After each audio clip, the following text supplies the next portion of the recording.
올해 표어를 함께 지어져 가는 교회라고 이렇게 표어를 했고요. 그래서 우리가 어떤 교회로 지어져 가야 할지 그러니까 한 달 동안 우리가 살펴보려고 합니다. 그래서 어떤 교회로 지어져 가야 할까?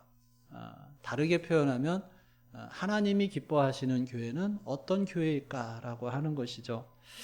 오늘은 예수님이 누구신가를 살펴보면서 지난주에 이어서 하나님이 기뻐하시는 교회가 어떤 교회인가를 함께 나누어 보고자 합니다. 오늘 말씀은 예수님께서 3년 동안의 사역을 이제 마무리하는 시점에서 일어난 사건이에요. 누구든지 인생의 마지막 시점은 아주 중요한 시기죠. 그래서 예수님께서 자신이 이제 얼마 남지 않은 이 땅에서의 삶을 아시고 제자들과 함께 빌립보 가이사랴 지방으로 가십니다. 자, 13절을 다시 읽어보겠습니다. 시작. 예수께서 빌립보 가이사랴 지방에 이르러 제자들에게 물어 이르시되 사람들이 인자를 누구라 하느냐. 자, 여기에서 이 지역에 있어서 성경에 보면은 가이사랴라고 하는 곳도 있고요. 빌립보라고 하는 곳도 있어요. 가이사랴는 중부의 이제 해변가에 위치한 도시로 이 로마의 유대 총독 관저가 있던 도시죠. 빌립보는 이제 마게도니아, 그리스 북부에 위치한 아시아에서 이제 유럽으로 넘어가서 첫 번째 만나는 주요 도시인데 바울이 가서 또 교회를 세운 곳이에요. 그런데 오늘 본문에 나오는 빌립보 가이사랴는 지금 그곳들과는 전혀 상관없는 지역이에요. 여기는 이스라엘의 가장 북쪽인 그 헐몬산에 위치한 곳인데 예수님이 태어나실 때 왕이었던 헤롯 왕에게 아들이 여럿이 있었는데 그 중에 하나인 이제 헤롯 빌립이 있습니다. 이 헤롯 빌립이 거기에다가 도시를 만들고 로마 황제의 칭호를 따서 이제 가이사를 따서 가이사랴라고 하고 그리고 자기 이름도 거기다가 집어넣어서 가이사랴 빌립보라고 이름을 지은 거예요. 그런데 당시에 이 로마 제국 내에 이 시저 황제 이 이름을 붙이기 위해서는 반드시 그 로마 황제의 영광에 어울리는 화려한 모습 그리고 웅장한 모습을 그 규모를 갖춘 도시여야 했습니다. 아주 시골에 형편없는 데다가 시저라고 하는 이름을 붙일 수는 없는 거예요. 또 그 도시의 가장 높은 곳이든지 가장 중심에다가는 황제를 위한 시저를 위한 신전을 세워야 했어요.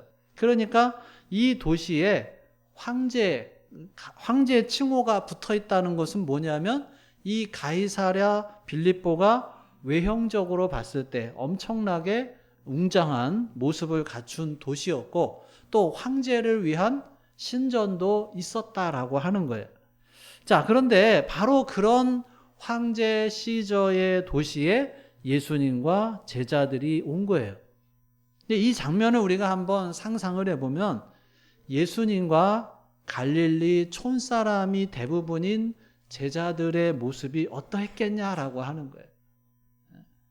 그런 화려하고 웅장한 도시에 전혀 어울리지 않는 아주 초라하고 형편없는 모습이었을 것이다라고 하는 거예요.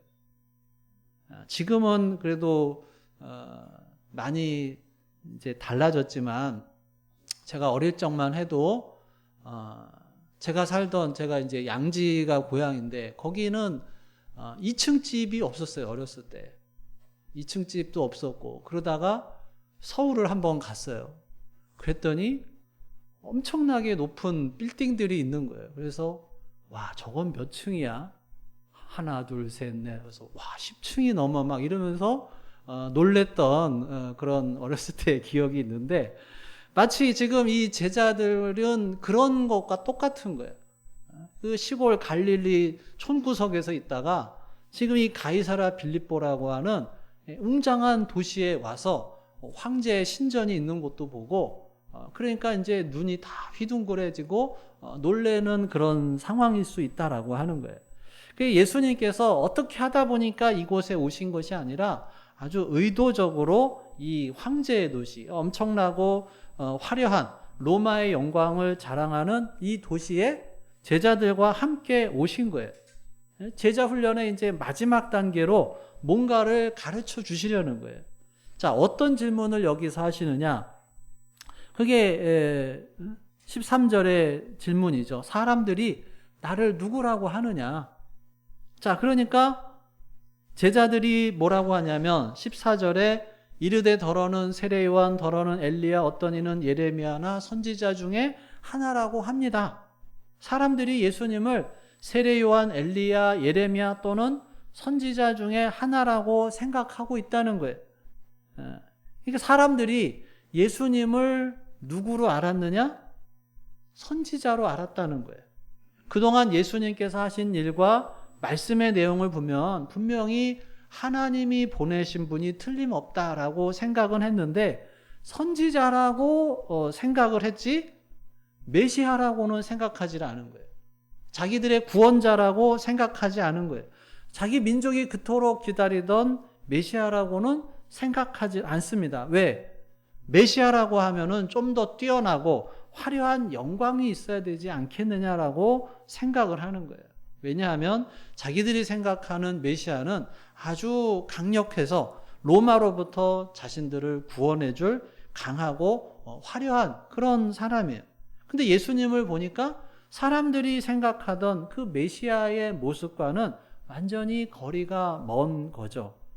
그런데 예수님의 의도는 사람들이 어떻게 생각하느냐만 듣고 끝내는 게 아니라 그 다음이 핵심이죠. 15절에 같이 읽어볼까요? 시작. 이르시되 너희는 나를 누구라 하느냐. 여기서 중요한 단어가 너희는 나를 누구라고 생각하느냐. 이것이 핵심이에요. 여러분, 우리도 똑같습니다. 이 질문에 우리도 대답할 수 있어야 돼요. 예수님께서 너는 나를 누구라고 생각하느냐 물으신다면 뭐라고 대답하시겠어요? 예, 예수님은 누구십니다. 대답할 수 있어야 돼요. 나는 예수님을 누구라고 생각하느냐는 거예요. 아까도 말씀드렸듯이 이 질문을 하시는 장소가 어디라고요? 다른 곳이 아니라 황제의 도시 가이사랴 빌립보라고 하는 거예요. 왜 하필 다른 곳이 아닌 이곳에서 이 질문을 하시냐는 거예요. 당시에 로마는 팍스 로마나, 로마의 평화라고 하는 기체 아래서 정복 전쟁을 펼쳤어요. 무력으로 다른 나라들을 정복하면서 평화를 이룬다는 거예요.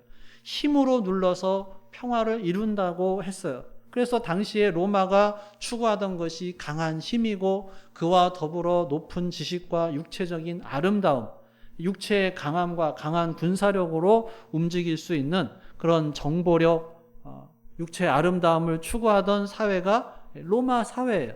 로마는 그런 것들을 통해서 평화를 이룰 수 있다라고 생각했기 때문에 그런 것들을 과시하고 여러 가지 웅장한 건물과 황제의 신전과 대형 도서관과 근육질 남자의 조각상 이런 것들을 이제 세운 거예요. 그런 것들로 가득한 도시가 빌립보 가이사라고 그곳 한복판에서 예수님께서 제자들에게 물으시는 거예요. 너희는 나를 누구라고 생각하느냐? 너희들도 사람들처럼 똑같이 생각하느냐? 질문을 하시는 거예요. 지금 수많은 사람들이 로마가 추구하는 힘과 지식과 육체적 아름다움을 추구하면서 살고 있는데 너희도 그렇게 따르겠느냐 아니면 다른 무엇을 따르겠느냐라고 하는 거예요. 우리가 베드로가 뭐라고 대답을 해요? 16절 같이 읽겠습니다. 시작. 시몬 베드로가 대답하여 이르되 주는 그리스도시요 살아계신 하나님의 아들이시니이다. 자, 여기서 베드로가 예수님을 그리스도다, 메시아라고 구원자라고 고백을 해요. 그러니까 지금 온 세계를 힘으로 정복하고 화려함으로 다스리고 백성들에게 풍요로움을 준다고 약속하는 로마 황제 가이사가 구원자가 아니라 예수님이 구원자다. 그렇게 이 가이사랴 빌립보 도시의 한복판에서 베드로가 고백을 하고 있는 거예요. 로마 제국 전역에서 신으로 떠받드는 황제가 구원자가 아니라 초라한 모습인 예수님이 하나님의 아들이십니다라고 고백을 하고 있는 거예요. 이때 베드로는 예수님을 그리스도와 하나님의 아들로 고백함으로써 당장 눈에 보이는 이 빌립보 가이사랴의 주인인 황제, 온 세상을 주관하고 다스린다는 그 황제를 따르는 것이 아니라 주님을 따르겠다라고 고백하는 것과 똑같은 거예요.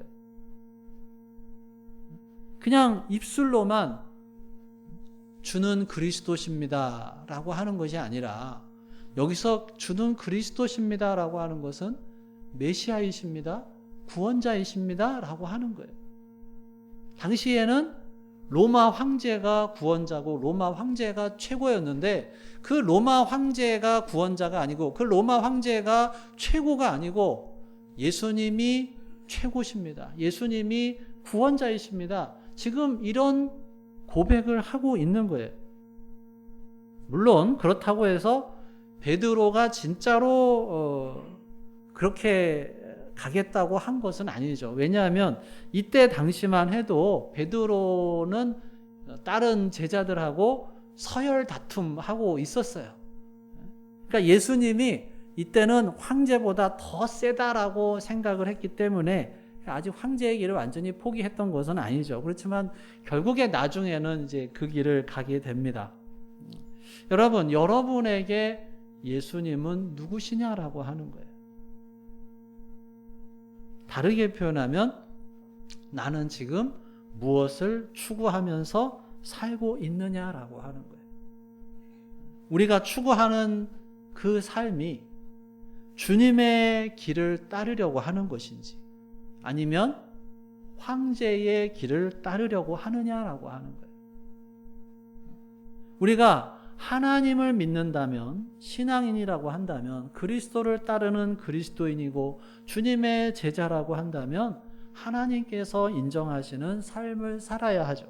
그럼 어떤 삶이 하나님이 인정하시는 삶이냐? 예수님께서 가시는 길이죠. 예수님께서 가시는 길은 한마디로 하나님 사랑, 이웃 사랑이었어요.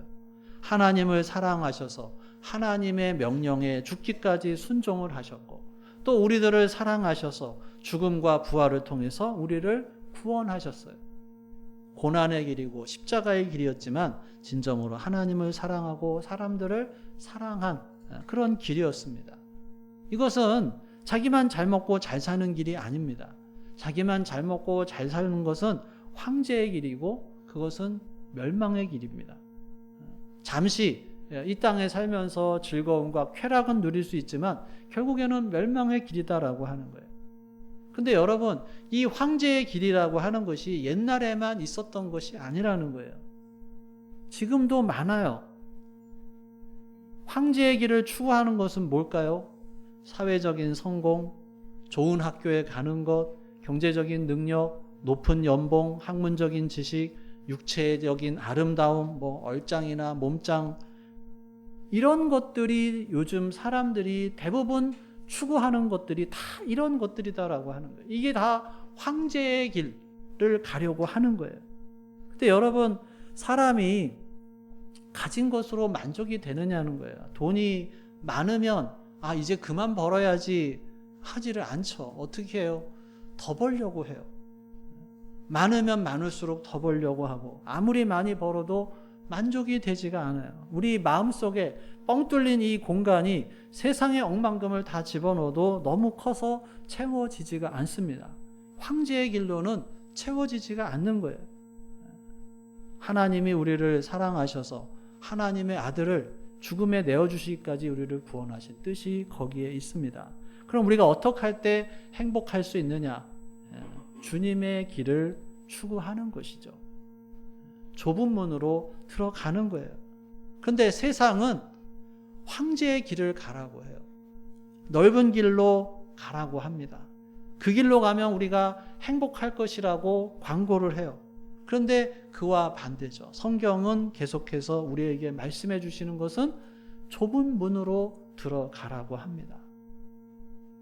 여러분 지금 만족하시나요? 행복하시나요? 감사하십니까? 교회에 다니고 예수님 믿고 신앙생활하는 것이 행복하신가요? 대답이 없으셔. 행복하십니까? 혹시 짐이 되고 있는 건 아니에요? 신앙생활이? 특히 어릴 때부터 모태신앙으로 자란 사람들은 좀 교회에 빠지면 또 마음에 부담이 생겨서 억지로 하는 경우가 좀 있어요. 근데 여러분, 신앙생활이 별로 감사하지도 않고 행복하지도 않고 만족도 없고 삶 자체가 별로 만족이 없다. 그러면 내 삶의 목표가 무엇인가를 다시 한번 좀 점검해 볼 필요가 있어요. 내가 지금 황제의 길을 추구하면서 살아가고 있는 것은 아닌가?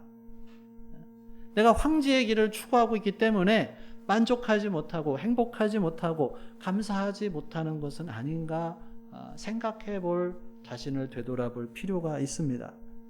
시저의 형상, 신전과 웅장하고 화려한 것들로 가득했던 빌립보 가이사라처럼 우리가 사는 세상도 그런 것으로 가득합니다. 돌아보면 좋은 것이 얼마나 많아요. 그런 환경 속에 살고 있는 우리들에게 주님께서는 우리들에게도 질문을 하시는 거예요. 너는 나를 누구라고 생각하느냐라고 하는 거예요. 이 세상의 화려함보다 나를 그리스도로 구원자로 고백하느냐라고 질문하고 계신다라고 하는 거예요. 여러분 정말로 예수님께서 그리스도시고 살아계신 하나님의 아들이시라고 고백을 하십니까? 세상이 추구하는 황제의 길이 아니라 예수님이 진짜 그 길이라고 받아들이고 있느냐라고 하는 거예요. 그 결단을 새롭게 하는 것이 바로 예배라고 하는 것입니다. 예배를 통해서 그냥 우리가 와서 노래같이 따라하고 기도하고 눈 감았다가 앉았다가 일어났다 몇 번 하고 설교 몇 번 듣고 이런 것이 아니라 결단을 하는 거예요. 내가 황제의 길을 가는 것이 아니라 세상 사람들이 가는 그 길을 가는 것이 아니라 예수님의 길을 가겠습니다. 예수님이 나의 구원자이시고 나의 메시아입니다라고 고백하고 결단하면서 나아가는 것이 바로 예배다라고 하는 것입니다. 이 예배 때마다 그러한 결단이 저와 여러분에게 있기를 주님의 이름으로 축원합니다. 자, 황제의 것으로 가득한 곳에서 예수님을 고백하는 이 베드로의 고백에 대해서 예수님께서 칭찬하시면서 뭐라고 해요? 17절 같이 읽겠습니다. 시작. 예수께서 대답하여 이르시되 바요나 시모나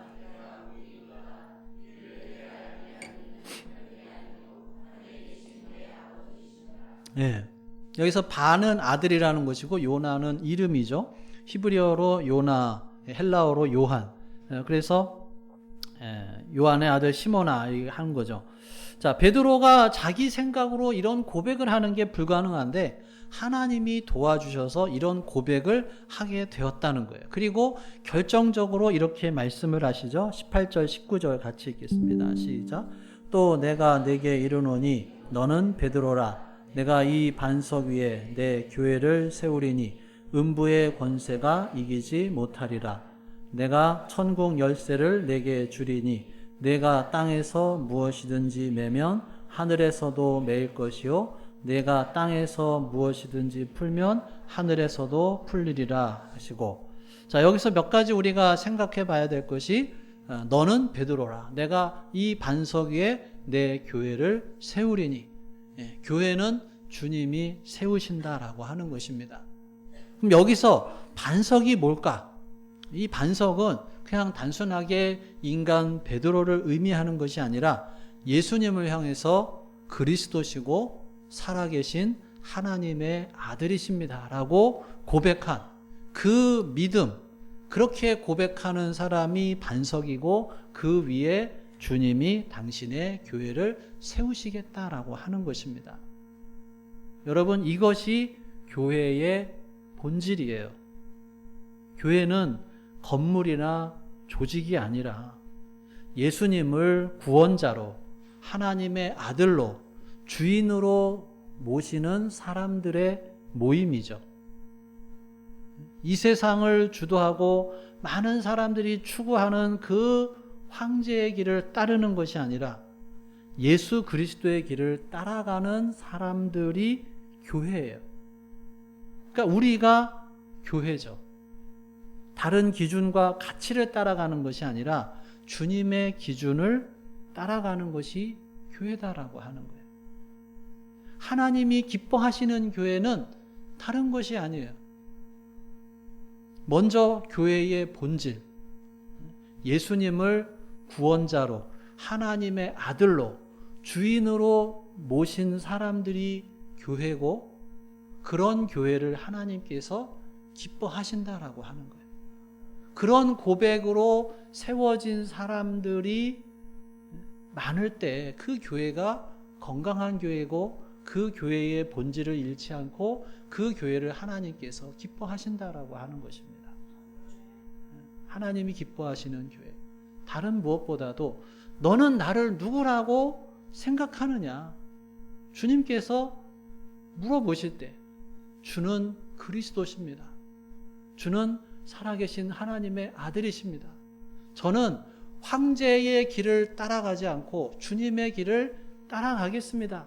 이렇게 고백하는 사람들이 많이 모여서 또 그 고백 위에 교회가 세워지고, 그럴 때 하나님이 기뻐하시는 교회가 될 줄로 믿습니다. 사랑하는 여러분, 교회는 예수님이 세우신다고 그랬어요. 18절에 계속 보면 내가 내 교회를 세울 것이다 라고 말씀하셨어요. 그 고백 위에 세워질 때 교회가 또 온전히 세워질 수가 있는 것입니다. 사람이 세우는 것이 아니라 주님이 세우시고, 그렇게 세운 교회는 음부의 권세가 이기지를 못한다는 거예요. 음부는 지옥으로 바꿔도 됩니다. 교회의 능력을 보여주죠. 교회가 사망의 권세, 사탄의 권세가 이길 수 없는 강력한 것이에요. 그래서 많은 교회들이 분쟁과 다툼에 휘말리는 이유가 뭐냐 하면, 교회라고 하면서도 실제로는 주님의 길을 가는 것이 아니라 황제의 길을 가고 세상의 길을 더 중요하게 여기면서 거기로 나아가기 때문에 그런 거예요. 그렇게 되면 싸울 수밖에 없는 거예요. 우리가 반드시 이것을 기억해야 합니다. 음부의 권세, 사단의 권세가 결코 이길 수 없는 것이 교회고, 우리가 바로 교회다라고 하는 것입니다. 우리가 시시한 사람들이 아니에요. 엄청난 존재예요. 근데 황제의 길을 가야지라고 그런 생각들이 우리 안에 스며들게 되면 그 엄청난 우리가 시시한 존재가 되는 거예요. 그래서 시시한 것 가지고 다투게 되고 음부의 권세에 굴복하게 된다라고 하는 것입니다. 계속해서 땅에서 매면 하늘에서도 매이고 땅에서 풀면 하늘에서도 풀린다. 교회의 권세를 말하고 있습니다. 우리의 기도에 응답해 주신다라고 하는 거예요. 예수님을 주인으로 모시고 주님의 영원한 길을 따라가는 사람들에게 주님께서 응답해 주신다라고 하는 것입니다. 주님의 뜻대로 구하면 다 응답해 주신다. 우리가 복음을 전할 때 놀랍게도 다른 사람들이 믿는 역사가 우리를 통해서 일어나게 되고, 근데 기도하지 않으면 응답이 없고 전하지 않으면 그런 역사도 일어나지 않죠. 사랑하는 여러분, 하나님께서 기뻐하시는 교회, 예수님께서 너는 나를 누구라고 생각하느냐 라고 물으실 때 주는 그리스도시요 살아계신 하나님의 아들이시고, 저는 세상 사람들이 따라가는 황제의 길을 가는 것이 아니라 주님의 길을 따라가겠습니다. 이런 고백이 있는 교회, 그 교회가 하나님께서 기뻐하시는 교회다라고 하는 것입니다. 올 한 해 우리가 이 신앙의 본질, 교회의 본질을 잘 지켜서 하나님이 기뻐하시는 교회로 세워가는 역사가 있기를 주님의 이름으로 축원합니다. 네, 기도하겠습니다. 오늘 주신 말씀 생각하며 함께 기도하겠습니다. 나에게 주신 말씀이 무엇인지, 내가 붙잡아야 할 말씀이 무엇인지, 또 나는 예수님을 어떤 분이라고 고백하며 살고 있는지 다시 한번 우리 마음속에 계시는 성령 하나님의 음성에 귀를 기울여 보겠습니다.